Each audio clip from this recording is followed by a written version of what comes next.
¿Qué momentos a lo largo de la historia de la televisión han sido considerados como los más aterradores y extraños?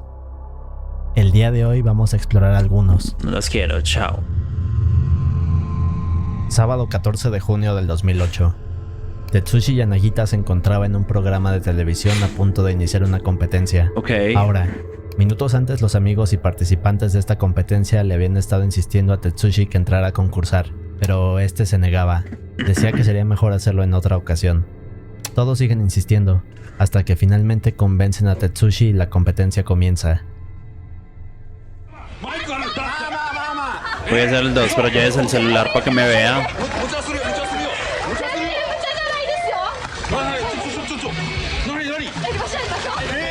Vos, parece un directo mío este video, parece un directo mío. Pero esperen, necesitamos un poco más de contexto. A ver. Contexto. Bien. Resulta que una televisora japonesa conocida como Televisión Miyazaki se encuentra haciendo este programa en vivo ante una audiencia de miles de personas. Todo el equipo de producción estaba listo. Se encontraban en los campos de arroz de Takachiho, esta región alejada de Japón. ¿Eso no murió en vivo? En Vamos el a caso del descubrirlo. programa que estaban grabando se trataba de esta serie de juegos muy simples. Uno de estos trataba de poner a dos competidores de espaldas sobre una pequeña base de madera que se encontraba sobre unos cuantos centímetros de lodo. Lo que debían hacer era empujarse con la espalda, de manera que alguien cayera de frente hacia esta pequeña piscina de lodo. Quien quedara en pie sería el ganador, y el perdedor sería humillado, quedando cubierto de lodo frente a toda la audiencia. Ok.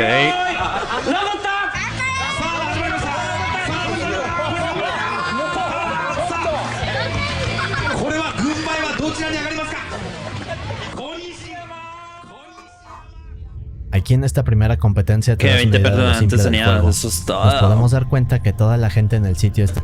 Todos gritan de felicidad, se ríen, y podemos ver que están pasando un gran rato. Pero regresamos con Tetsushi. De hecho, él era uno de los conductores del programa. Llevaba varios minutos presentando los juegos cuando le pidieron que participara.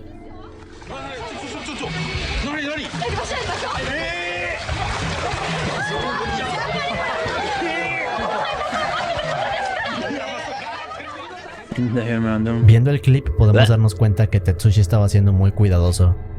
Se acomoda y se prepara para iniciar. A ver.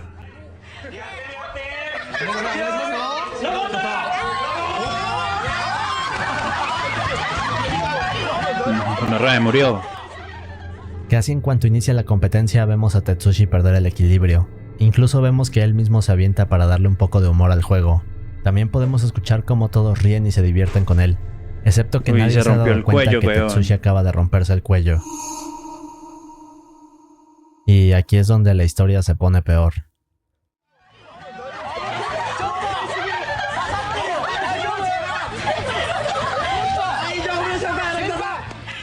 Vemos que el lodo le cubre tan solo unos centímetros de la cabeza. No se mueve. Incluso vemos que alguien juega un poco con ella y lo sumerge un poco más. Lo que pasó en realidad fue que al momento de golpearse y fracturarse el cuello, Tetsushi había quedado paralizado del cuello hacia abajo. En otras palabras, esta piscina nada profunda de lodo se acababa de convertir en una trampa mortal. Así que mientras Tetsushi se ahoga, los demás se burlan y juegan con él. Vemos que al momento de que empujan su cabeza al agua, Tetsushi la sacude desesperadamente, intentando hacer que alguien se dé cuenta de lo que ocurre. Rico. En sí es una escena difícil de ver. Todos creen que el conductor está bromeando. Nadie se ha dado cuenta que está peleando por su vida en tan solo unos centímetros de lodo, pero no acaba aquí. Unos cuantos segundos después alguien por fin le saca la cabeza del lodo, y aquí es cuando logra tomar todo el aire que puede, pero casi inmediatamente le dejan caer la cabeza quedando sumergido una vez más.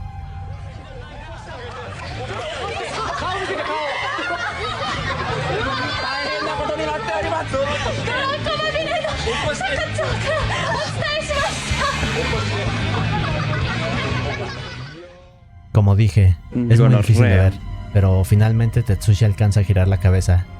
Obvio, porque los niveles acaban de ser afectados y pierde movilidad desde el cuello hasta la columna y todas sus partes. Gracias por el dato. Lo sacan del lodo. Aquí es cuando la transmisión corta otra toma del evento y el conductor no vuelve a aparecer en pantalla. Afortunadamente Tetsushi sobrevivió. No hay muchos detalles de lo que ocurrió después. Únicamente sabemos que Tetsushi fue llevado a un hospital en helicóptero. Aquí pudo ser tratado y finalmente sobrevivió. pero desafortunadamente la parálisis quedó permanente. En la actualidad, Tetsushi dice que ha aprendido a vivir con su parálisis, pero sin duda su incidente en televisión es escalofriante de ver. Es muy charro, weón. ¿Cómo de tiro o no?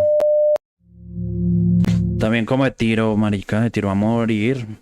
En noviembre de 1987, un noticiero de la televisora WGN estaba al aire, cuando de la nada hay un corte en la señal. Después de esto, la pantalla queda negra por unos segundos. Después del corte en la señal, todo parece volver a la normalidad, excepto que al otro lado de la pantalla ya no se encuentra el noticiero, sino que más bien podemos ver a este hombre misterioso. Su atuendo consiste en un traje, unas gafas de sol, pero podemos ver que lleva puesta una máscara. Ahora, las miles de personas que están viendo esto no entienden qué sucede. Algunos piensan que es un comercial, otros piensan que es un error en la programación, pero poco a poco se van dando cuenta que en realidad la señal de la televisora ha sido robada.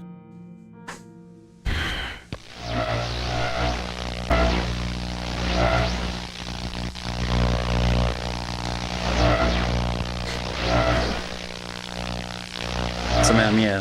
Sí, está pero chimba.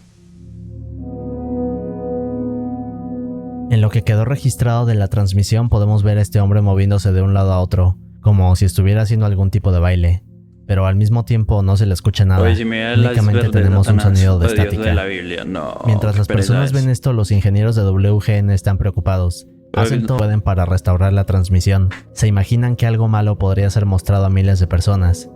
No saben qué hacer.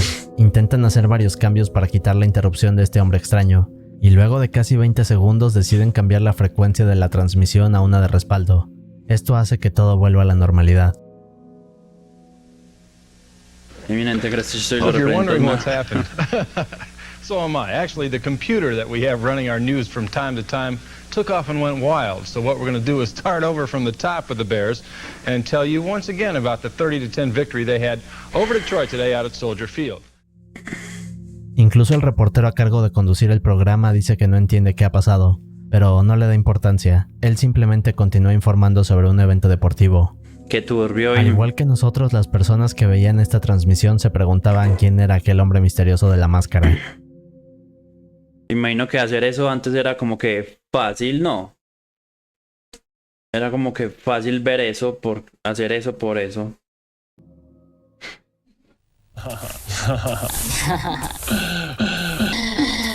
Yeah, I bet you do, Harry. Yeah, you too. Para guardar los directs. Just chatting away to Harry back there.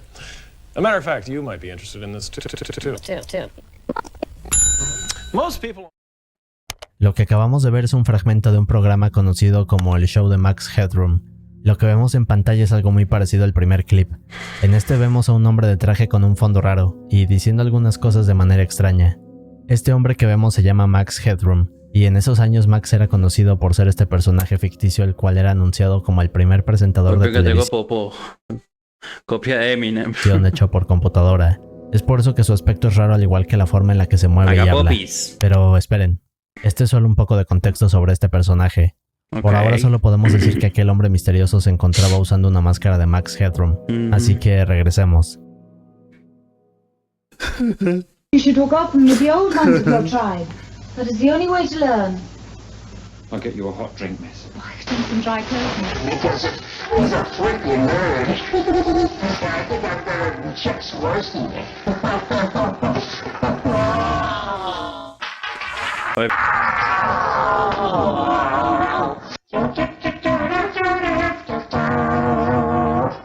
¿Qué perturbador es eso? Oh, I just made a giant masterpiece for all the greatest world newspaper nerds. They're coming to get me. As far as I can tell, a massive Triste. Un par de días después del incidente, otra televisora conocida como WTTW se encontraba transmitiendo un programa, cuando de la nada la señal fue robada nuevamente, solo que esta vez podemos escucharlo por fin. Dice algunas cosas sin sentido por casi 90 segundos, hasta que finalmente la transmisión se cambia. Por el contexto de la escena podemos decir que es una especie de burla, pero ¿qué mensaje intenta enviar esta persona? Sino simplemente una manera de burlarse de ambas televisoras. Sin embargo, otras personas comenzaron a señalar un pequeño detalle. Ajá, ¿qué pasó? Chuck Swirsky. Chuck Swirsky. Oh, Jesus. Maldito Si regresamos un momento a este fragmento, notamos que este hombre menciona a alguien llamado Chuck Swirsky y Chuck dice ser Swirsky. mejor que él. Ahora, Chuck Swirsky era un reportero de WGN, así que al parecer este hombre nos está dando una referencia a esta televisora. Y eso no es todo. Ok. En otro fragmento vemos que esta persona comienza a cantar la canción del intro de un programa conocido como Clutch Cargo. La parte rara de esto es que aquel programa de televisión era también transmitido por WGN. Pero si volvemos a adelantar la transmisión nos damos cuenta que este hombre ahora dice aún veo la X. Bien, se dice que esto es otra referencia al programa de Clutch Cargo, ya que precisamente el último episodio de esta serie se llama Gran X. Big X. Ok. Oh, I guess they're giant masterpiece for all the greatest world newspaper nerds. Más adelante nos dice que ha creado una obra maestra para todos los nerds del mejor periódico del mundo. Quizás esto es un poco confuso, Great pero debemos de World. saber que por sus siglas en inglés WGN significa esto. La teoría dice que quizás esta persona estaba molesta con WGN por alguna razón. Quizás es por eso que se robó su señal, y es por eso que en el segundo Anonymous incidente en su comenzó a lanzar inicio este de tipo bueno. de referencias a la misma televisora. Como imaginamos, nadie entendía cómo este hombre se robaba la señal con tanta facilidad. Muchos creen que no era nada más que un hombre diciendo tonterías, mientras que otros aseguran que hay algún mensaje oculto aquí, o que quizás este hombre quería revelar algo sobre WGN. Pocos días después de esto el FBI se involucró y comenzaron a investigar. Pensaban que el caso se resolvería en un par de días y encontrarían a los responsables de esto, Ok. pero después de casi 4 décadas aún no se sabe quién se encontraba 40 detrás de esta años, máscara, y gonorrea. ha permanecido como uno de los misterios más grandes de la televisión. Qué interesante. Johnny Bravo Hark. 1977. Ok. Bill Shirk es este escapista norteamericano que se prepara para realizar un acto mortal. Ahora, Bill es un gran fanático de Houdini. De hecho, fue su inspiración para convertirse en escapista. Este mismo año sería el aniversario número 66 de la muerte de Houdini, por lo que Bill quería honrar a su ídolo con un acto sumamente peligroso. Ok. Houdini había sido enterrado vivo 2 metros bajo tierra, y al salir había caído al suelo inconsciente, apenas sobreviviendo al truco. En otras 2 ocasiones volvió a intentarlo, pero no pudo lograrlo, ya que había quedado atascado en la tierra. Houdini tenía planes de completar su truco en su 4º intento, pero lamentablemente falleció antes de poder realizarlo. Así que cuando Bill pensó qué truco hacer para honrar a Houdini, rápidamente se le vino a la mente el de ser enterrado vivo, solo que pensó en agregar algunos elementos extras para hacer la hazaña más peligrosa. Por ejemplo, Bill sería esposado bajo tierra, y después una máquina vertería concreto en la superficie. Además de Gonorrea. esto, el truco sería transmitido en vivo, pero las cosas rápidamente se pusieron complicadas. Bill estaba muy preocupado debido a que el hueco que se había cavado era mucho más largo y ancho de lo planeado, por lo que ahora su método de escape tendría que cambiar. El truco comienza. En pocos minutos se pone la primera capa de Como le tierra, gusta que para unas- pero de la nada Bill usa su radio. Le dice a su Con una equipo que cuerda detengan floja todo, y sin arnés, solo güey, que la gonorrea. transmisión ya había comenzado y habían colocado ya otras capas de tierra, así que a Bill no le queda de otra. Se detiene un momento para pensar las cosas. Respira hondo y se dice a sí mismo que es su gran momento. Todo el público espera atento. Así que Bill decide continuar. Ahora, otro dato acerca de Bill era que tiempo atrás había sido enterrado, pasando un total de 79 horas bajo tierra y rompiendo así un récord mundial. En otras palabras, Bill ya contaba con algo de experiencia en estas situaciones. El tiempo pasa, la tierra por fin cubre el hoyo donde está el ataúd. Ahora es momento de que echen el concreto. Disque Aquí podemos ver concreto. cómo el concreto rápidamente comienza a secarse, se endurece La y historia del finalmente Darren. se hunde en la tierra rompiendo así el ataúd y llenando Ay, así cada gonorrea. espacio disponible en él. El equipo de rescate comienza a actuar desesperadamente. No sabían si Bill aún seguía con vida o no. Si el impacto de concreto no había sido suficiente para terminar con él, entonces la falta de oxígeno lo haría. Pero esperen. And crucial moments pass. Shirk cannot be found. Associates struggle to pull him from the damp earth and hardening concrete mud and take him to a waiting ambulance. Shirk is disappointed but grateful to be alive. Afortunadamente Bill logró salir a la superficie donde lo pusieron a salvo y se lo llevaron en ambulancia. Sin duda un momento escalofriante de la TV, Qué pero miedo. no acaba aquí. Bill estaba convencido de que el truco era imposible de lograr. De hecho, él mismo dijo que jamás volvería a intentarlo, pero tan solo pasaron unos meses cuando de nuevo quiso intentar la hazaña. Esta vez fue enterrado vivo con una serpiente dentro del ataúd, pero en poco tiempo la serpiente lo intentó estrangular, Uy, así que no, el truco no. tuvo que ser cancelado. Bill finalmente dejaría de intentar hacer el truco, pero 2 años más tarde otro escapista conocido como Amazing Joe intentaría lo mismo en un parque de atracciones. Sería enterrado 5,000 vivo en un por el ataúd de reto. plástico y cristal, para que después le vertieran concreto en la superficie. Anteriormente Joe había realizado un truco similar. De hecho, podemos decir que había superado a Houdini, porque tiempo atrás Joe había sido enterrado a 2 metros bajo tierra, logrando escapar sin ningún problema.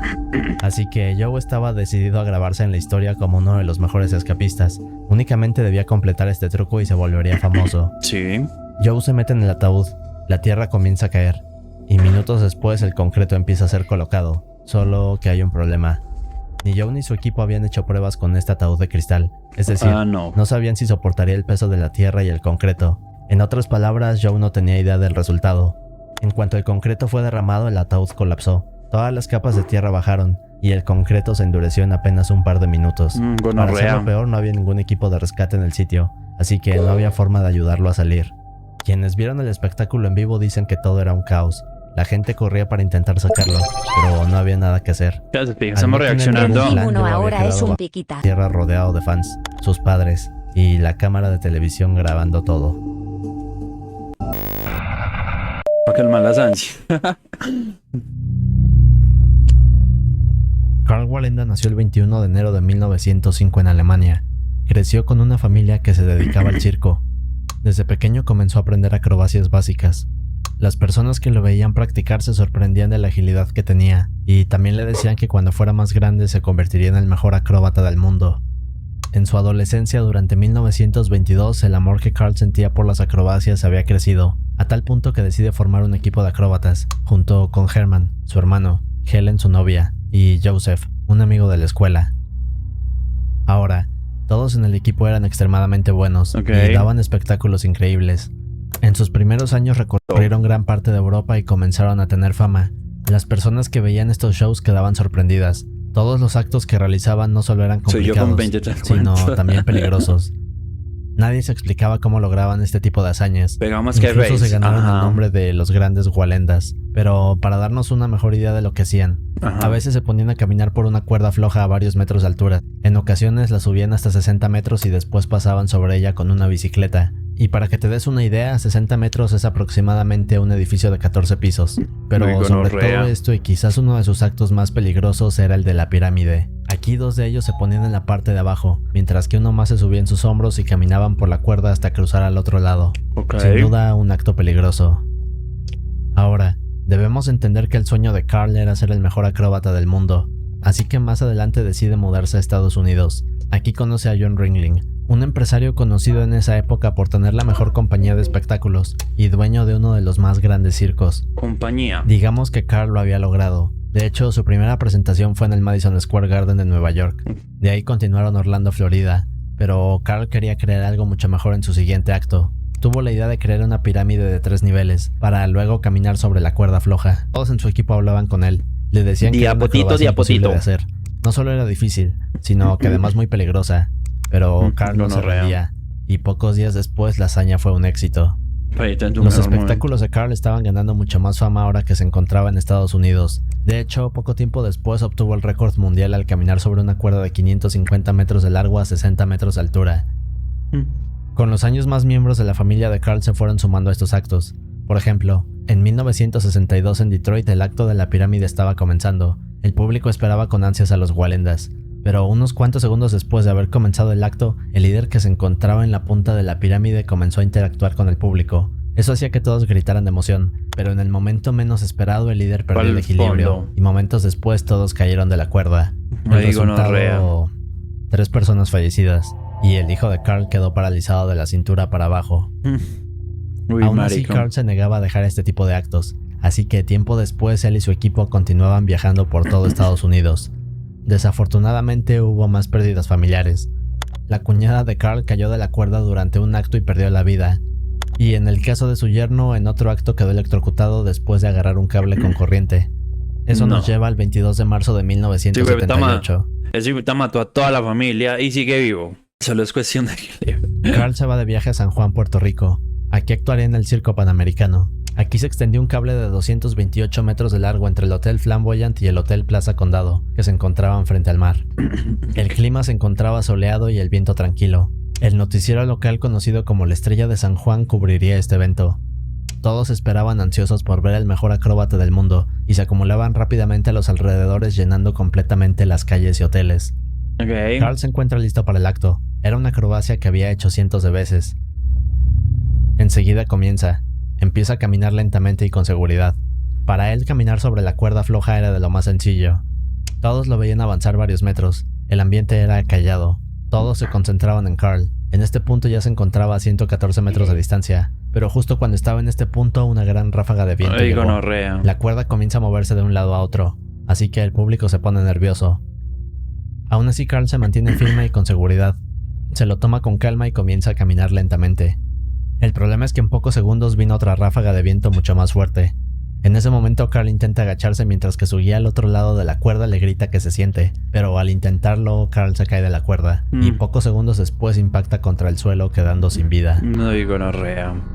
Sin duda un final trágico captado en televisión. Pero muestra el momento. Pero este no fue el final del legado de Carl, ya que su bisnieto Nick Wallenda continúa haciendo acrobacias y actualmente posee 11 récords Guinness.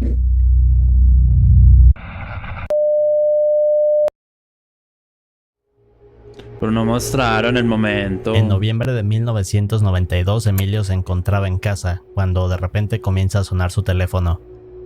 Al contestar, Emilio espera un momento, pero al otro lado comienza a escuchar una voz. Esta voz era de un amigo cercano a la familia. Ahora, su amigo le da una noticia inesperada, y después de esto Emilio sale corriendo de su casa. Búscalo en Bien, Maps. lo que Emilio acababa de escuchar era que su hija, Joandra Martín, de 15 años, había perdido la vida. Pero hay un detalle más. El amigo de Emilio le había dicho que toda la familia ya se encontraba en el funeral. Así que Emilio sale apresurado. En cuanto llega al funeral, comienza a preguntar desesperado qué ha pasado y por qué su hija ha perdido la vida. Resulta que días atrás Joandra había comprado una prueba de embarazo. Esta había resultado positiva y de hecho tenía un embarazo de 13 semanas.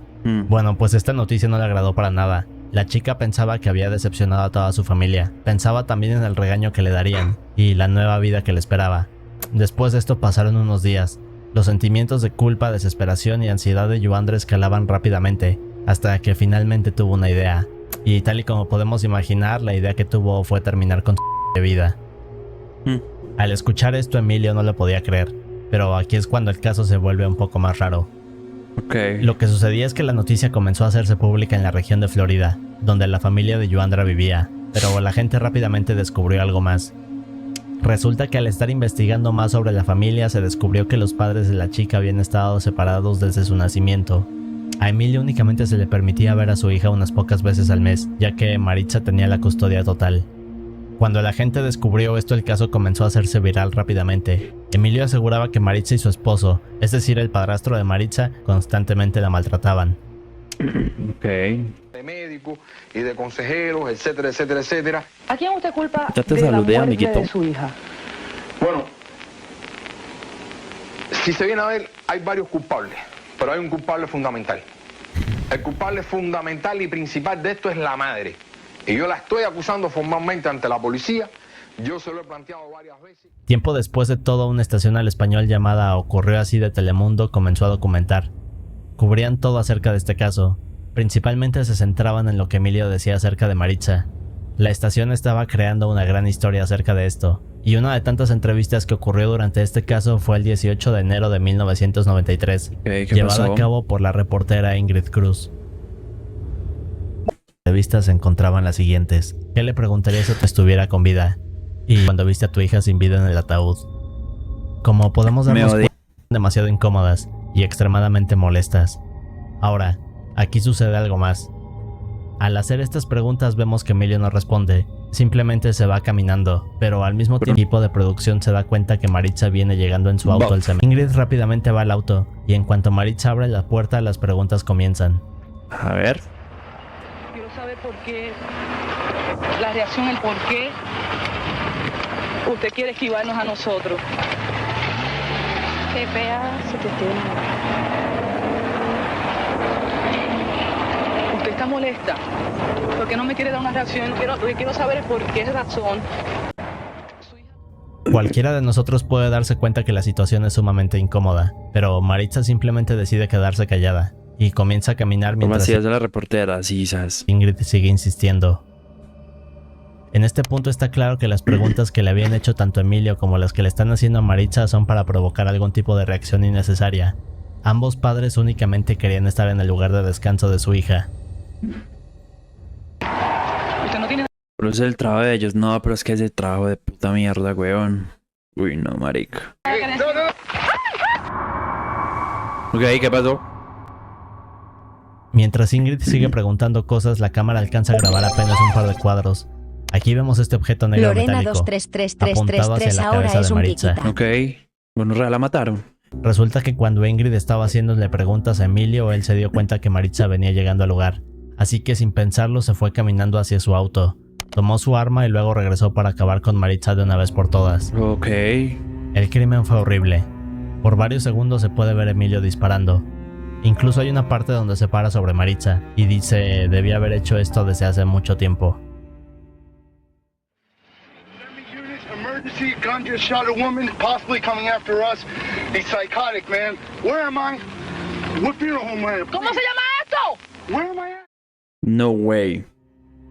Podemos oír que quienes graban dicen, acaban de dispararle a una mujer, posiblemente nos viene siguiendo, es un psicótico.